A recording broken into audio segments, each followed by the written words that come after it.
I want to tell you a story about a woman I met in Palm Springs last week.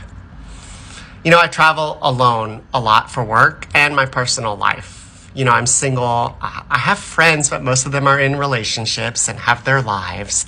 Even my trip to Alaska next week with my friend Tara that I won on The Price is Right, a trip for two, I originally planned to do on my own. I'm so glad I'm not. I'm so glad I'm taking Tara. But back to my story. I'm in Palm Springs alone for work, and I decided to do things differently. I was already on my TikTok break, and I went to a new restaurant that I walked to from the hotel. And y'all, by the time I got there, I was in jeans and a polo. I was dripping sweat. And for all my singles out there, you'll get this. I walk in and they say, "Oh, would you like to sit at the bar?" To which I say no, to which they look at me funny and I say, "I don't even drink." And then they finally sit me at one of the two tops, like I'm wanting to be in a booth or something. So I order a watermelon lemonade because I'm hot and thirsty and wanted something fun, non-alcoholic, obviously.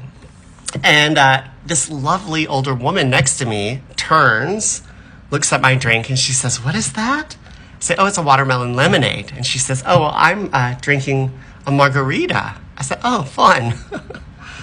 And there's this silence, you know, this moment where the conversation could have ended or not. And I'm so glad it didn't end because she said, "Well, I'm celebrating my wedding anniversary. My husband and I got married 21 years ago today here in Palm Springs, and I haven't been back since that day." And I thought, wow, that's incredible.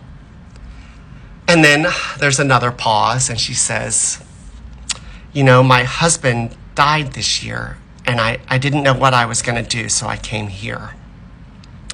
And in that moment, I knew that I had an opportunity to listen to this woman.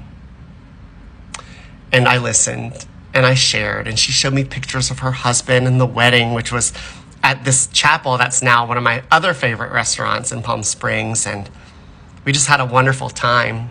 She asked me my name. I told her, and her name was Norma.